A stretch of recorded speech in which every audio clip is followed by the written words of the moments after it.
Hey guys, welcome to Paul from Gracie Sports, and in today's video I'm going to tell you a general outline for what I think are the most important skill sets you should have in Jiu-Jitsu. Obviously there's a lot of stuff, and obviously everybody's opinion is different, but I just want to tell you what I feel that going in as a white belt, kind of having this roadmap and understanding where things fit in.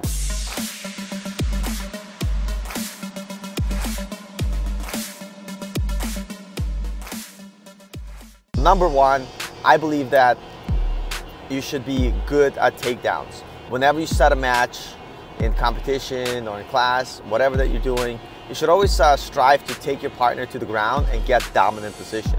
So to me, that's the most important part, right? If we're both standing and you can't take me down, but I could take you down at will, I'm already doing better, right? So number one is having good takedowns, or at least being competent at takedowns. Number two, right, is being able to pass guard.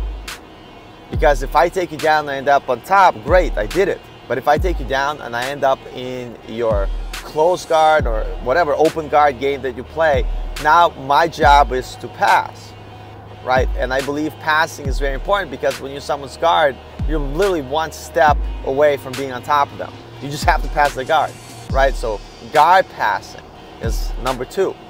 Number three, after you take the fight to the ground, you end up on top, or you pass the guard, you're on top. So number three is being able to finish fights from top position, being able to stay on top, being able to take the back, being able to submit your partner from top, and fighting as hard as you can and not letting your partner reverse you, right? And I like this one a lot, because if you decided to punch your partner, punching your partner from top is a lot better and easier, right? Number four, everything fails, you end up in a bad spot, at least recover guard and start playing from guard. And in my opinion, my main goal from guard is not to finish my opponent, is to actually sweep him so I could get back on top.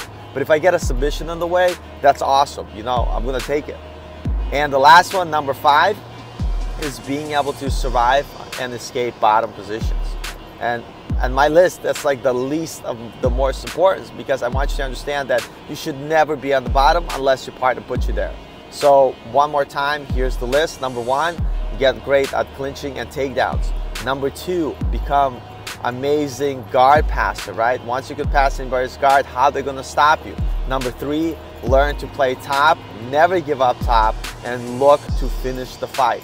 Number four, if you can't take the guy down, you can't pass the guard, you can't stay on top, at least recover guard and look to improve your position by sweeping or finish the fight with submission.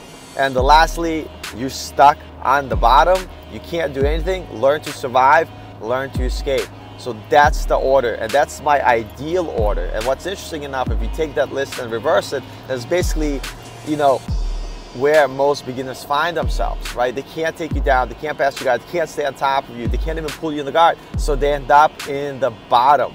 So you need to learn to survive, you need to learn to reverse position.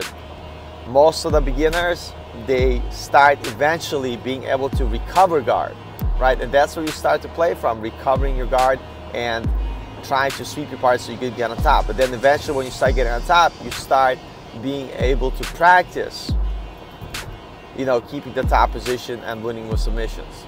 And if your partner is good and they recover guard, now guard passing becomes super important. And then if your partner just doesn't want any part of you and they stand up, now takedowns become important. So you see, for beginners, that progression could be backwards, but I want everybody to always understand and strive to work on being really good in all those areas. And you don't need to know 1,000 moves, you just have to know a few moves that work for you. Like if you watch, you know, Olympic wrestlers, some Olympic judo, you see that for takedowns, they literally have 1 or 2 takedowns that they are able to, you know, execute from a lot of different angles. So I don't want to keep this video too long, I just want to give you that feedback. I hope you guys like these videos.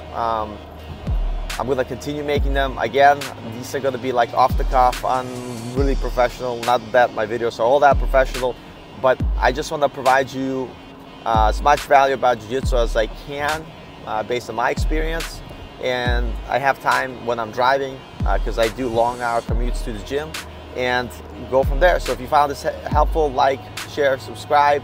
It really helps me to stay motivated to give you this information. And if you don't like this video or have some constructive feedback, let me know. And of course, if you have to troll, you can troll.